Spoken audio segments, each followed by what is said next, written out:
At kaugnay naman po ng balitang yan, mga kawani at mga opisyal ng nasyonal at lokal na pamahalaan sa Davao, hinihikayat naman po ang kanilang mga kababayan na makiisa sa sabay-sabay na pagdarasal para sa mga biktima ng kalamidad. Narito ang report ng aming kasamang si Ping Alinio ng Radyo ng Bayan Davao.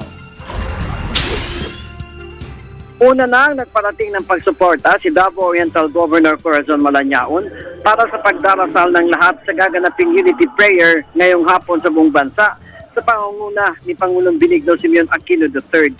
Ayon kay Malañaon na bagaman ginagawa na nila ito tuwing Lunes ng umaga, ay nais nilang makibahagi sa pagdarasal ng lahat para sa mga nasalanta ng iba't ibang kalamidad sa buong bansa kung saan labis na naapektuhan ng walang tigil na pag-unlad ang buong probinsya ng Davao Oriental at Compostela Valley Province noong nakaraang linggo. Ganon din ang gagawin mamaya ng mga kawani ng Compostela Valley Province, Davao del Norte at Davao del Sur kung saan ang mga gobernador ng mga nasabing probinsya ay mamumuno ng pagpatasal.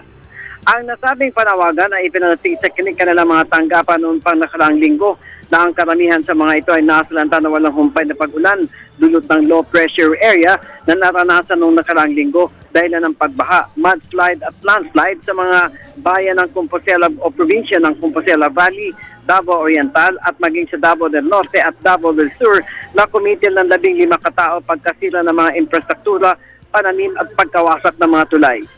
Walang humpay naman ang pagtulong ng iba't ibang ahensya ng pamahalaan, kabilang ang militar at pulisya sa mga biktima hanggang ngayon. Ang panalangin ng lahat na sana'y wala nang masaktan at harapin ang mga pagsubok sa kalambuhay sa pananalasan ng kalamidad sa buong bansa. Para sa Telebisyon ng Bayan, Peng Alinio, Radyo ng Bayan, Davao.